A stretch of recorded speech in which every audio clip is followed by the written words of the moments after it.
Hello everyone and welcome to Season 6, Episode 9 of Pro Wrestling's Top 50. I'm your host Travis McNeil, and today we continue our countdown of the top 50 matches of 2021 with match number 42 on our list, which is the match between Kenny Omega and Bryan Danielson from the AEW Dynamite Grand Slam event held on September the 22nd of 2021. I'm going to be honest, I knew this match would end up on this countdown. It is incredible. The placement of this match was one of the most difficult tasks I've had in assembling this season's countdown list. This is a match that at the time that it happened, it was incredible. It was fulfilling. It was a huge deal. And it's an excellent match, don't get me wrong, but it's one that in hindsight, maybe doesn't have quite the effect that it did when it aired, hence its placement on this list. And, when I do this top 50 countdown, you got to keep in mind, every match on this list is great. They have different elements that they bring to the table, and it's my own personal countdown. So, there's some people that may have thought this match was their match of the year. For me, it wasn't, but that's okay. Either way, it's a match you need to watch if you somehow have not seen it. The great thing about this match is that in its time and place, it was just something so exciting for professional wrestling fans. You had, Daniel Bryan having left the WWE, back to his Bryan Danielson, roots. He showed up in AEW at All Out, an incredible ending to one of the best pay-per-views of all time that show was.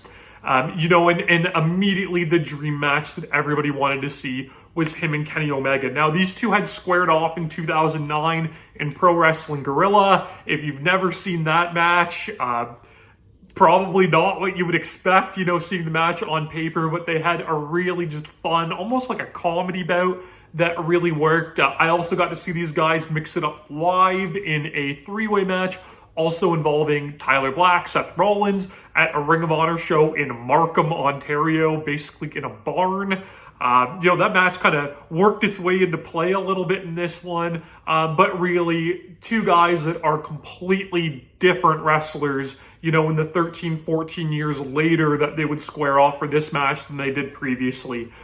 For Daniel Bryan, this match was a statement. It was, his return to being Bryan Danielson, the best wrestler in the world, that he felt, he wasn't quite still that way in the WWE. And he talked about that this would be the best Bryan Danielson that we've ever seen. And for Kenny Omega, this was a statement match to show that he was the best wrestler in the world. He was the AEW World Champion, and that these guys that are coming in from WWE, at which there had been, quite a few at this point, Adam Cole, for example, debuting the same night as Danielson, that, Omega wasn't going to relinquish his spot. This was his world now. So you take, that element. This is a match that everybody wanted to see. I don't think there's any questions there. You put it in the Arthur Ashe Stadium, this incredible venue with this huge crowd, AEW coming into New York City, the WWE's territory out, drawing the WWE in the area. And you put this on free TV to open this really big, well-hyped show, and you have magic. The crowd was amazing for this match. They were so hot. They were so enthusiastic right off the hop. This is the Bryan Danielson we remember so fondly from Ring of Honor and the Independents, and the crowd, showers him with the, you're going to get your effing head kicked in chants, directed at Omega. And it's just this amazing atmosphere. So why does this match fall at 42 on the list? Normally I try to build up through these videos to the finish, but this one, you've probably seen it. It goes to a 30-minute time limit draw. There's nothing wrong with that, right? And I think everybody knew that this match was going to end up as a time limit draw. Danielson, there's no way he was going to lose his debut. Kenny Omega, although this was non-title, AEW does a really excellent job of something that, the WWE for so long, in my opinion, has not done, and that's protect their champions and not have them lose all of these non-title matches to, set up new challengers and things like that. So, yes, although it was non-title, it really felt like there was no way Omega would lose this match either. They were immediately going to this match rather than building it up for a pay-per-view, even though this felt like a pay-per-view, or, anything of that sort. So the obvious play here was the time limit draw. It's something that AEW has used very sparingly. But that it felt like that's what we were getting here, and that's exactly what we got. And like I said, there's nothing wrong with a time limit draw. Sometimes time limit draws can be, the most fulfilling matches, but when you have, these two superstars and you put them in with a 30-minute time limit, they wrestled this match, in my opinion, like the first 30 minutes of an all-timer of a 45-minute main event. And again, nothing wrong with that, but when we look at these matches, where they rank, historically and how they hold up in repeated viewings, in addition to how they made us feel at the time, the draw does leave a little bit to be desired. This really feels like, a G1 match that builds to that 30-minute draw, or a Champions Carnival match that builds to that 30-minute draw, rather than, the fulfilling G1 match where it goes, 20 minutes and the guys just tear into each other like a Tomohiro Ishii match, right? Where, when it's done, you're left completely fulfilled by it. So, even though they do a great job, working to that 30-minute draw, it does leave a little bit to be desired. And the other thing here is that Kenny Omega would end up losing the AEW title to Adam Page, shortly after this event, and Danielson would kind of go the heel route and slide into that feud with Hangman.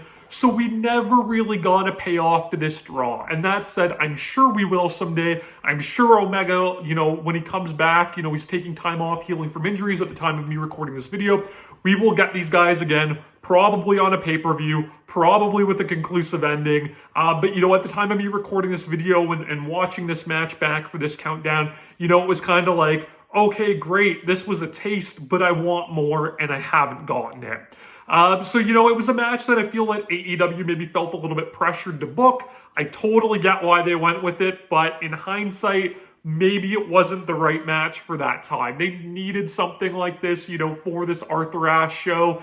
And it's incredible and it's great to watch and it's got this great atmosphere, but ultimately, watching the match now in 2022, it kind of leaves me wanting a bit more from it.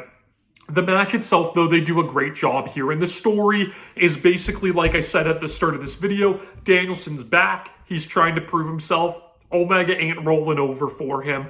And Omega, he kind of has this chip on his shoulder with this match. You'd think it'd be the opposite way, right? Where Danielson, is coming back with something to prove. But it's really Omega that has something to prove here, that he is the top dog, that he is the best in the world. And at the start of this match, Omega kind of backs Danielson into the ropes, and rather than give him the respect of the clean break, he just levels him with a big chop and, celebrates doing this big chop. And the juxtaposition here is great because Omega is, cocky and arrogant having hit this chop, and Danielson kind of just gives him like a stoic nod, like, all right, we're going to do this thing. They go back to the same spot. This time it's Danielson backing Omega into the ropes, and he just blasts him with a kick.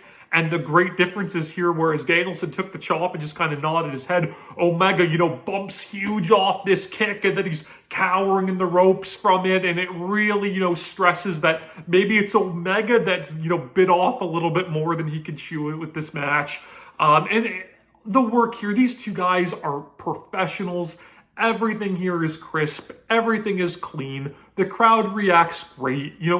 Obviously two of the best professional wrestlers, of this generation. Danielson, maybe one of the best ever of any generation, in my opinion. He is phenomenal. Really early on, Omega's got these super heavy hands and these big chops, and it, rips Danielson's chest open like he's wrestling Roderick Strong on the Indies again. And even just that visual I loved because, that's not something we really saw much for Danielson while he was in the WWE. So it's like, oh, he's back. He's fighting all these workhorse guys again with this stiff action. He's not protected by that WWE system anymore. So he goes to work on Omega's arm, maybe with a little bit of fear there of these chops. And, he has to try to debilitate those. So we get, this great arm work from Danielson. Omega, he has to go the cheap route because he is the heel champion. He goes to the eyes and he stomps and he chokes and he's, hitting these chops but cowering behind the referee. So, Danielson can't fight back. There's a great moment where Danielson gets this great run of offense. Omega does, very Omega does the you can't escape, right? That Finley roll into the moonsault. But this is a move that he almost does kind of arrogantly all the time. He hulks the guy up. He, gives his line before he does this fancy move. But the moonsault eats knees here, and Danielson makes him pay, and he goes on this offensive run with all of his signature stuff. He hits the backflip out of the corner, and, the diving elbow at the point of the elbow, and a Hurricane Rana from the top, and all of this really great stuff. He gets, the suicide dive, and this awesome just run of his signature offense. So Omega kind of feels challenged a little bit. So he pops off a Rana and hits the Terminator dive. And he goes for the Kataro Crusher, but Danielson has this scout it, and they really do a great job here with both of these guys' finishes, where they tease them, but we're not getting finishers kicked out of, and everything here gets saved for this eventual rematch, which still hasn't happened. So Danielson, avoids the Kataro Crusher, and he goes for cattle mutilation, which again is so cool because he didn't really use that move at all in the WWE. So he goes for this, and Omega's very quick to get the ropes and kind of rolls out to the big, WCW style or Tokyo Dome style, this big long ramp that they have, connecting the stage to the ring. Danielson hits like a diving knee from the top rope to the ramp. He gets the yes kicks on the ramp, which was a super cool placement for that because it's in this great position, with fans on either side, really reacting to it. But he misses the big head kick. Omega drills him with the Snapdragon suplex on the hard ramp, and then runs the entire length of the ramp and hits a brutal V-trigger into the ropes. And this is where, again, Omega is great because this man is not above taking a count-out win, especially in a match like this. And, he's been kind of put on the ropes a little bit after this run of this Danielson offense and, the fear of the cattle mutilation. So he's telling the referee, count Danielson out. And when Danielson starts to stir, Omega rolls out and slams him on the timekeeper's table. And again, is count him, trying to get that count-out victory. So all of that is really, really good. Omega gets, a little bit of run of offense. He hits a buckle bomb, and it sends Danielson kind of careening over the top rope back onto the ramp. That's a bump Danielson would take off of that move when Tyler Black used to do it to him. I love that little nod to the three-way they had with Tyler, whether that was intentional or not. I know that match had been brought up on social media before this match, so I thought that was kind of cool. Omega hits the same combo that he hit on the ramp in the ring with the Snapdragon to the V-trigger, but he goes up top for a Super Dragon suplex. Danielson's able to avoid that and hit a super backdrop suplex instead.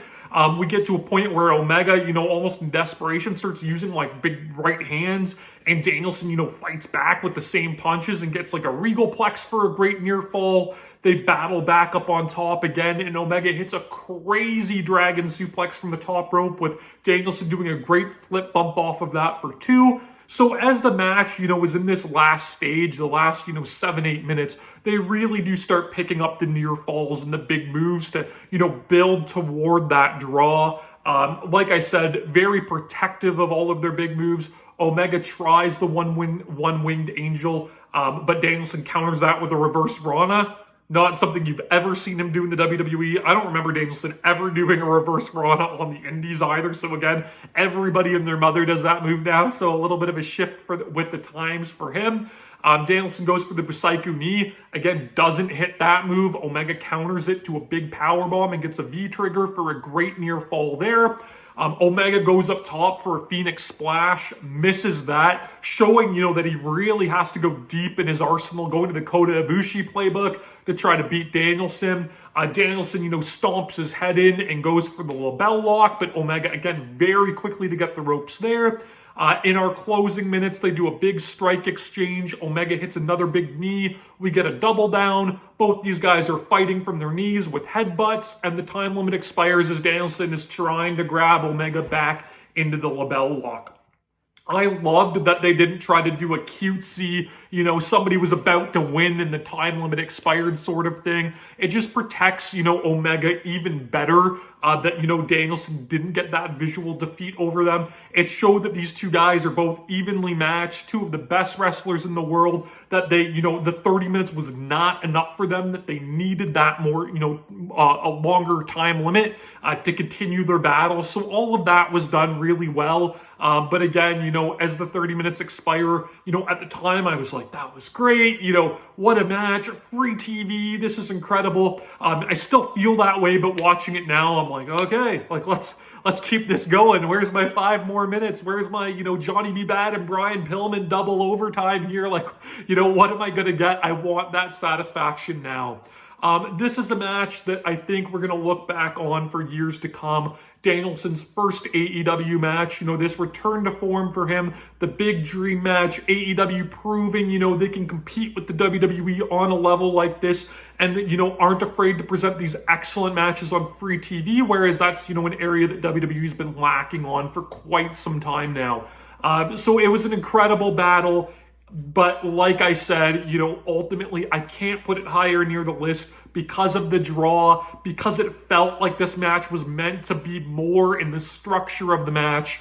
Well worth your time watching. If you can find an edit of this, AEW, when they do their shows for the international market through Fight TV, they don't have commercial breaks, so they keep with the action, so instead of having to watch things in picture, which is terrible, just the match is unedited, so if you can get a copy of it that way, even better. Highly recommend it for all AEW Dynamite TV stuff. Again, if you have this match as your match of the year, if you have it in your top 10, I totally understand it. But for me, an incredible all-timer of a match, but it's sitting at 42 for a reason. There are matches that fulfilled me a lot better than this one in 2021. We will talk about them as we continue with this countdown. You can check this match out if you're internationally. Fight TV has the AEW Dynamite archives. AEW, at some point, I'm sure they're going to have an on-demand service, but until then, unfortunately, you got to go that route or just search it up online and see if you can find a copy. You can subscribe to my channel here on YouTube so that you never miss a video. Follow me on Instagram and Twitter at Wrestling50, and as always, please join me again next time as we continue to count down Pro Wrestling's Top 50.